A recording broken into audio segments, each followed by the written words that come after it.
E is for Extinction. It's the alphabet, but with the X-Men. Only not really. We're just doing E. The E is for Extinction storyline is an important and memorable one. And that's for a few reasons. Time of recording, some elements of it were mined for the 5th episode of X-Men 97, the 90s X-Men animated revival airing in 2024. So there's some curiosity out there as to just what storylines are being pulled from. And then of course the question, just what happened in the original comic storyline? Well, I'm here to tell you all about it because it's a story worth revisiting. This because it has some fascinating aspects that haven't been highlighted, and also it's very of its time, more so than some other things. That statement may sound odd, but it's gonna make a lot of sense. We'll get there. We have quotes. Everything is of course shaped by its era, but some things are very aggressively stamped by them. So we're gonna take a look at this story, and at the end, see what seems to have been pulled from so far for the latest time of recording adaptation. I'm Sasha, this is Casually Comics fighting a C is for joke, and let's get to it. E is for Extinction marks the moment when Grant Morrison took over the main X-Men title, and the book was then renamed New X-Men, but the numbering remained the same. It's a classic trick. So the New X-Men run starts on issue 114. Grant Morrison took over from Scott Lobdell, who in his final issue set the stage for there to be a new X lineup. People just pieced out and left. Their planets needed them. They were given different reasons, but it's very much like, I can't be on the X-Men anymore. This so there could be a new status quo, and there were specific X-Men that Morrison wanted to use. This change also saw artist Frank Quitely come onto this run. Not all of it, but for this first arc, he's doing it. So these stories have quite, the pun not intended, distinct visual look. The team would start off as Cyclops, Wolverine, Jean Grey Phoenix, Beast, or Cat Beast in my mind, more on that later, Professor X, and quite quickly Emma Frost. She's gonna make it onto the cover of this first issue even though she's not in it. They're priming you, getting you ready for Emma. E is for Extinction was 3 parts, so 3 issues, with the first releasing in May of 2001. At the time, Morrison's coming was quite heralded, and this run has gone down in history as one of the key X-Men runs. This first cover, there's something about how they're all faceless, well, minus the eyes on Cyclops and Beast. It's freaking me out, like they're pod people. It's a cool cover, but it's giving eerie vibes. So all of that's the general setup. We're gonna break it down issue by issue and bring in some of the salient outside factors and then bring it all together. To start, Cyclops and Logan are in Australia, saving a mutant from some Sentinels. Even though, as Scott explains, Sentinels are on the way out, or they should be at least. And he'll lightly reference another key storyline. This from the year 1997, Operation Zero Tolerance. Another storyline potentially being mined for X-Men 97. While that's happening in Australia, we get a meanwhile 30,000 years ago in a misleading narration box, because this is actually a simulation. But we're here to meet our villain for the arc, Cassandra Nova. Her origins remain a bit of a mystery for now. They'll get into that a bit later on. What you need to know is that she is not pro-mutant. Science calls them Homo sapiens superior, the mutants. You saw my findings. The human race will be just as extinct as Neanderthal man within 4 generations, unless we fight back before it's too late. Unless we exterminate the mutant germline once and for all. Humanely, of course. Miss Nova, I'm only a dentist. This opening spread introducing the X-Men is cool. It doesn't pertain to anything, I just wanted to show it to you. The way Cyclops and Wolverine's powers are jutting outside their panels is a nice touch. At the Xavier Institute, we're setting up the new status quo. Beast is now Cat Beast. He's mutating further thanks to an encounter with Sage over in Extreme X-Men number 3. Extreme with just an X, of course. Now, the reason why this mutation is occurring is going to be explained later in this arc. Beast has been helping Charles build Cerebra, not Cerebro, Cerebra. Cerebro got a nanotech body. This after coming into contact with Bastion, though Cerebro would escape and try to follow his original program. Cliff notes, he eventually wanted to control all humans and had to be destroyed, and then a new version was built for Krakoa decades later. Sorry, Cerebro. So now we have the Redux, and Cerebro's meant to be stronger, better, faster. Cerebra? Imagine Cerebro's big sister. She can boost the Professor's mutant locating abilities to global range.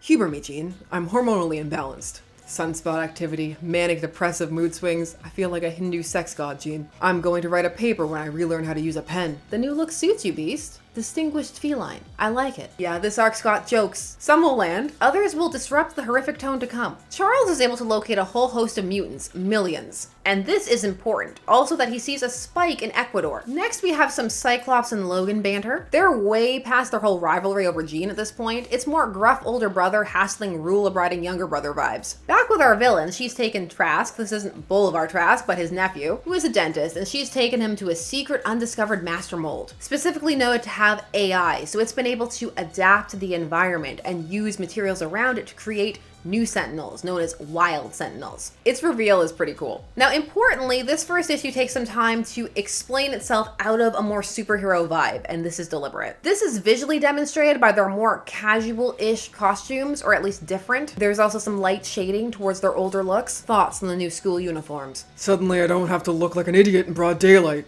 I was never sure why you had us dress up like superheroes anyway, Professor. The Professor thought people would trust the X-Men if we looked like something they understood. That's correct, Scott. However, I've been working on better ways to encourage people to trust mutants. This is incredibly amusing for a couple of reasons, but one is if you go way back, which I occasionally do, to when the X-Men first debuted, one of the things people would make fun of them for was their uniforms and the fact that they were superhero looking. So the idea of them blending like that amuses me. I get what this scene is going for though, and the more recent in comics uniforms had been quite heavily designed. It was the 90s. These uniforms are fine and they're very reminiscent of the film, but they look a bit more like they joined some kind of bike gang or an after-school club with a good jackets budget. As mentioned, this is deliberate minimizing of the superhero aspect. Morrison wanted to move away from this and was also extremely dismissive of fanboys in quotes. There's a manifesto and a pitch, and it comes in some of the books that you can get, some of the omnis. It's some of the bonus material you get when you get these tomes, and it's worth it because it's very interesting. In this case, it's called the Morrison Manifesto, and it is, as you can see, incredibly detailed. I, of course, have some quotes from it. Let's go. The X-Men is not a story about superheroes, but a story about the ongoing evolutionary struggle between good/new and bad/old. The X-Men are every rebel teenager wanting to change the world and make it better. Humanity is every adult, clinging to the past, trying to destroy the future even as he places all his hopes there. The superhero aspect should be seen as only a small element in the vast potential of this franchise. Next note. Get rid of the costumes. Let's ditch the spandex for the new century and get our heroes into something you wouldn't make you look like a prick. I guess it should be that wouldn't make you look like a prick if you wore it in the street. The movie had it almost right. I think we should go for hardcore bike style exo rubber uniforms, maybe military pants and wrestling style boots.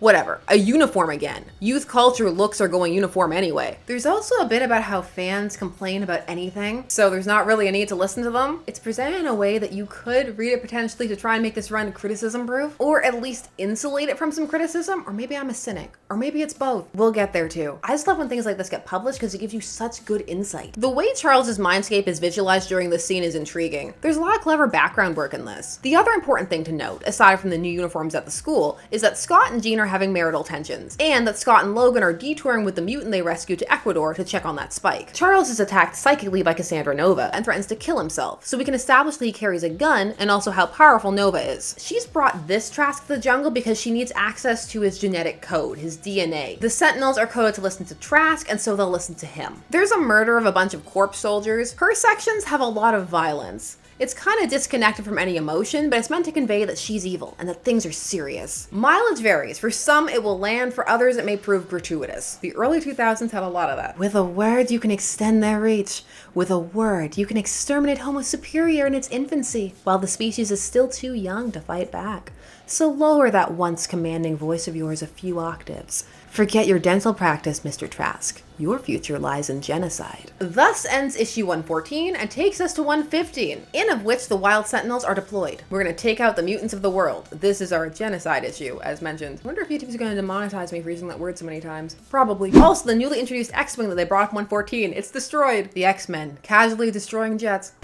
Solid work, team. Relax. I've survived more jet aircraft crashes than any other mutant. Insurance takes care of everything. That's really not how insurance works, Scott. A lot of this issue is Scott and Logan battling these wild Sentinels, who because of their unique origin have a pretty different look from your usual Sentinel fare. The mutant that they rescue is just kind of there. He's mostly there for comic relief, because his powers are that he has 3 faces, and they call him Ugly John, and they make lots of pig face jokes because his nose is kind of snout-like. On the cool front, there's this multi-headed tentacled Sentinel shown. It's just a neat design. And ultimately, they all get captured by this one. Meanwhile, Nova doesn't need Trask anymore. She's just been studying him, trying to copy his genetic sequence, but it's taken her some time. Before she ends him though, there's some dialogue that's very tongue-in-cheek dark humor, which if not read that way, could come across as very clunky or jarring, but a lot of this is meant to be funny. It's just very dark. Is it evil, Miss Nova? What I've just done? Some people would call it evil, wouldn't they? Were the doctors who wiped out the entire smallpox species evil?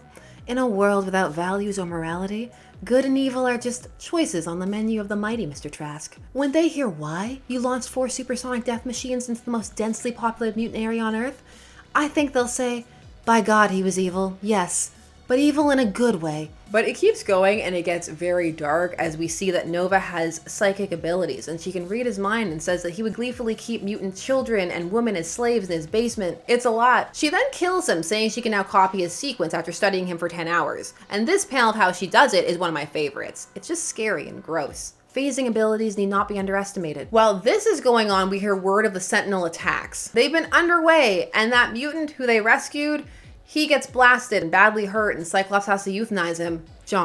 Steve was his real name. I'm so sorry. I know there's something more than just this world. Deep breath. Don't be scared. Just look into my eyes. Cyclops wears contacts now. That was in the pitch notes. That was part of bringing him into the future. Contacts. R.I.P. Ugly John. You were a character, and you sure proved that things got serious. And it gets even more serious because it's revealed that the Sentinels have been sent to Genosha, which is under the rule of President, in quotes, Magneto, after he forced the UN to give it to him. This in the miniseries Magneto Rex. We do see some of the devastation here, and it's well illustrated, but the harm is more abstract, as the devastation of mutants has not been the main focus of these stories. Thus far, it's been more about establishing the team's dynamics and Cassandra Nova as evil. So while it's horrific, it's more of a blip inside the story itself, and the horror is confined more to the conceptual level rather than what's presented. Not that one can't draw something from it, but it's not going as hard as it could have to elicit a reaction on that front. The death of over 16 million mutants leads us into the last issue of this arc, and arguably the most interesting. I don't know how to break this to you, but your dating days may be over, my friend. This is identified in canon on panel as gallows humor, and while understandable, it also instantly jars the reader out of the full connection with this scene they could have had. Since the character is joking about it, it's easier to not get invested,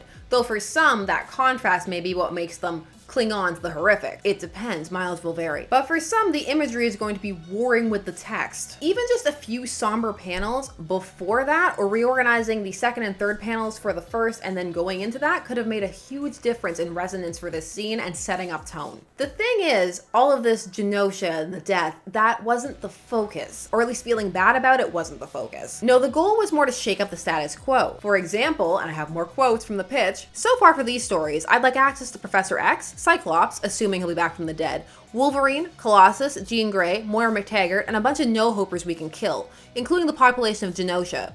The characters from the movie, basically, plus others. So we need a bunch of people to kill, including the entire mutant nation of Genosha, for reasons. There is one survivor, seemingly. There'll be more later. This is Emma Frost, who is now in diamond form. Based on some notes on the pitch, this is to replace Colossus, but in the story, it will need a rationalization inside of canon. That's the meta rationale. Emma, it's me, Jean Grey. Emma, what are you doing here? What happened to your skin? I have no idea. It got hard. What happened to everything? 16 million mutants are dead.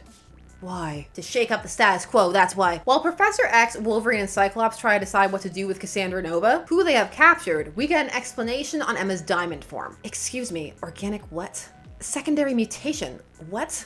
Why have these topics never before entered any conversation in connection with my life, Henry? This is now introducing a canonical way to explain mutants with multiple powers, who have been floating around before this. This is also going to be used to explain shifting or changing abilities, like Beast becoming a cat beast, or Jean being both telepathic and telekinetic, or Emma a telepath with a Colossus replacing diamond form, which even as she says herself, it does look good. What makes you such a bitch, Emma? Breeding, darling. Top class breeding. The concept of secondary mutation ties in, though potentially not intentionally, with the most interesting concept of this issue, where the E for Extinction comes from. It's not referencing the death of all those mutants, not directly. It's instead dealing with the concept of humans being replaced. It's the humans who are going extinct. The idea that Homo superior, even though a lot of them were killed, so you could say that, oh, but they're hunting them to extinction, but they are actually set to replace humans. Cassandra Nova is correct. The human race is at an end. Within 3, maybe 4 generations, they'll be gone, replaced by us or something even stranger. Human beings are dying out? This scene is explaining some of what Cassandra Nova is, or at least the beginnings of that. She's something unlike they've seen before. They can't explain her body, her powers, just what she is. Beast thinks she's an evolutionary jump, somehow skipping them and going on to the next stage, and viewing them as a threat, trying to take them out. The concept is shied a bit back from over time, most likely because it alters one of the core themes a bit. The X-Men play a lot in allusion to social issues, allusion, not illusion, regarding marginalized people. Different generations have felt that different groups have been represented or brought to the fore. It depends when you're reading. And you can debate that it's always been and meant to be accessible to everyone, and that some from certain groups will just pull more out of certain aspects or insert them or just get a bit more out of them, be they fans or creators. But that at the core, anyone can identify with the X-Men for a variety of reasons. And while the X-Men didn't start off with that intention, they very quickly slid into it and embraced it. Now, a large portion of the X lore depends upon the concept that humans are being irrational, that coexistence is possible. But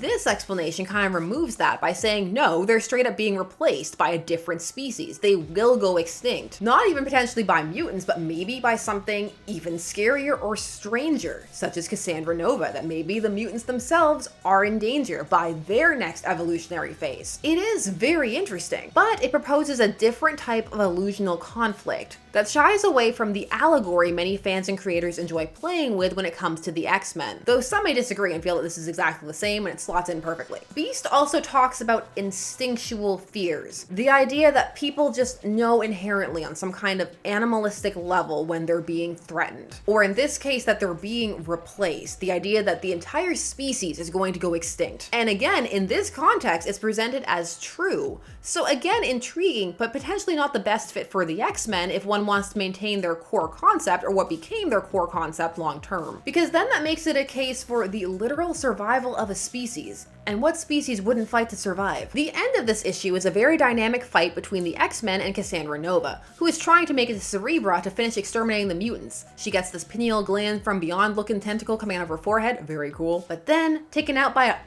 neck snap. Emma Frost joined the Neck Snap Club, welcome. Cassandra's blood is blue. That'll make sense many issues later, and she gets shot by Charles. It killed 16 million mutants. It would have killed all of us. May posterity forgive me. I had to put a stop to it, Logan. I won't allow any more mutants to die. Things must change now.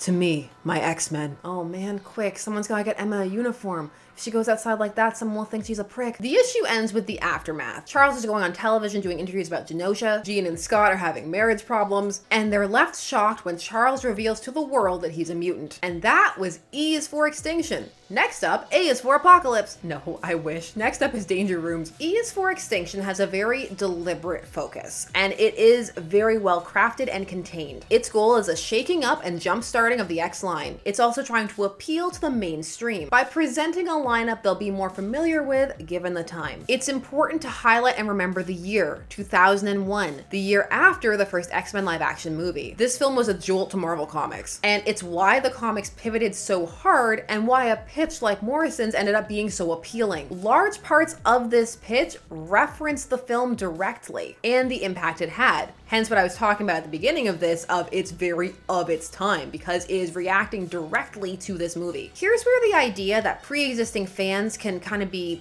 ignored is brought up as well. They're very much taken for granted in Morrison's pitch. Now, I've got quotes about this. This is gonna be a long one, so settle in, but I think it's worth it because it provides a lot of really interesting context to how this run came about and what it's trying to do and why it is the way it is. Let's go. In the last decade or so, the tendency at Marvel has been intensely conservative. Comics like the X-Men have gone from freewheeling overdriven pop to cautious, dodgy retro. What was dynamic becomes static. Dead characters always return. Nothing that happens really matters ultimately. The stage is never cleared for new creations to develop and grow. The comic has turned inwards and gone septic like a toenail. The only people reading are fanboys who don't count. The X-Men, for all it was still Marvel's bestseller, had become a watchword for undiluted geekery before the movie gave us another electroshock jolt. And in the last decade, sales fell from millions to hundreds of thousands. In the way that Claremont and Byrne did in the 80s and Jim Lee did in the 90s, we need to make the book cool again.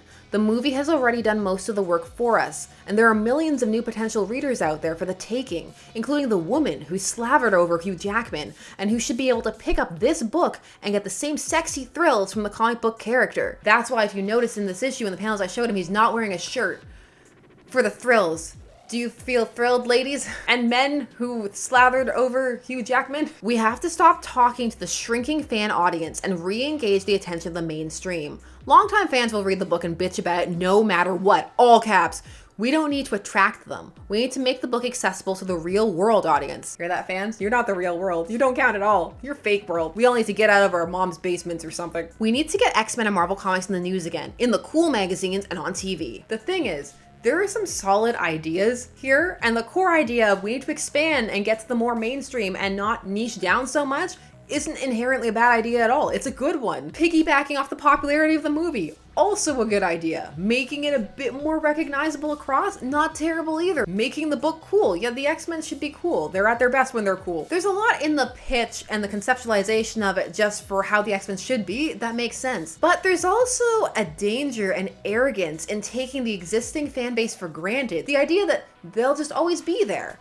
And there's just a bit of talking down to them about how they don't count or they're not real when they're the essential core backbone. Yes, they shouldn't be absolutely kowtowed to, but at the same time, nor should they be dismissed or demeaned. If you change something too much, you can 100% alienate the base. And then they won't read it and complain, they just won't read it. They'll leave. It happens. Also, the whole they'll complain anyway no matter what feels like a way to dismiss future criticism. That may be me reading into it, but it feels like a way to say when they do complain, if they do, like, oh, they just complain all the time. You don't need to listen to them. We need to appeal to the real world. Now, as for this opening salvo of an arc, it does all the things Morrison intended. Everything he pitched to do, he does. It sets up a new status quo, deals in a new vibe and look for the team. They're a bit edgier. They are trying to maximize the appeal. The costumes do align a bit with the look that was going on in the film. There's a new direction laid out. There's a new story presented that is wrapped up but left with enough threads to pull upon. The art is very dynamic and certainly eye-catching, though for some the style may be a bit bold. Whether it lands or not is a miles may vary type deal. This run over time has come to be a bit controversial, or at least rather elicit a strong yay or nay response. It's not a run that many people tend to be meh on. Although of course I'm sure there are some that are. There are some interesting ideas here, but for me personally, this arc is always read as less clever and funny than it seems to think it is. What cannot be denied is its legacy. Ideas introduced in this one trickle down. Despite not seeking to be bogged down by canon, it is a canon changer, largely in what is remembered about it in the details. Which is interesting as many of those moments that are remembered are but blips inside of the issues themselves. Secondary mutations are an offhand expository mention. The murders on Genosha, a quick few panels to establish stakes and the evil of Cassandra Nova. It may surprise some who come to this arc knowing of it beforehand how quick of a moment it is. And yet those things resonate. They are part of X lore and they stand tall. Some of the imagery from this arc was pulled for the attack on Genosha in episode 5 of X-Men 97, as is the fact that it was attacked by Sentinels at all. It remains to be seen if the motivations behind it will end up aligning with what happened in this arc, or if they're gonna pull and play and mesh with some other storylines from the comics. Grant Morrison's X-Men run is not everyone's cup of tea, but it's certainly never boring. And for those interested in key moments of X history, it's a must read. The manifesto, which was included with the first printing of the Omni, is just fascinating. Just to see the interplay of adaptation to comics and then back again. Although when it comes to the 2000s film,